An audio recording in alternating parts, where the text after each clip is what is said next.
That's not how I wanted to end our playtime. We were running after the Frisbee, but Grissom thought my hood was much more interesting. He dropped the Frisbee and decided that pulling on my jacket was the perfect game. All I could do was laugh, and in that moment I realized it had been a long time since I laughed like that. Because back then, I was going through a hard time. I had just come out of a bad relationship and everything around me felt way too heavy. It was in that season that Grissom was growing up. Anxious, stubborn, and I wondered if I could really handle taking care of him and myself at the same time.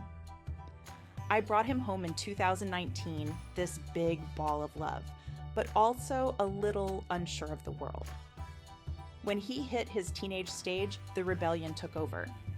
I even call it the pterodactyl phase because he made strange noises and tested every single limit.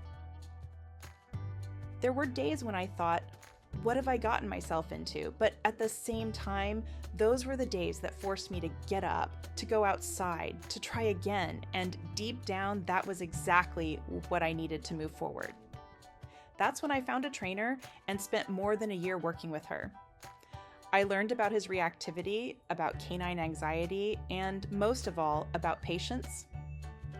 It wasn't always easy. Many times he would just look at me with that face that said, I'm going to do it my way. But by the time he was around 3.5, I started to see a huge transformation.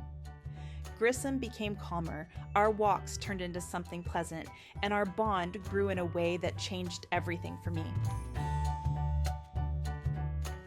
I learned to trust myself more, while he learned to trust me. Today, he comes over to the couch, rests his head, and it feels like he's saying, I don't want you to work, I just want a hug. And I stop because I know there will never be another dog like him.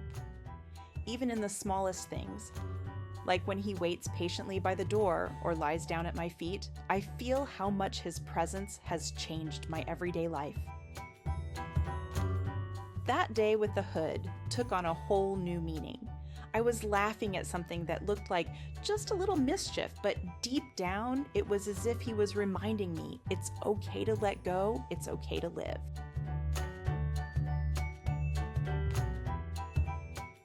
That's why I make a point of celebrating every one of his birthdays, of keeping every memory close. Because Grissom isn't just my dog. He's the one who helped me through the hardest days and gave me back my lightness.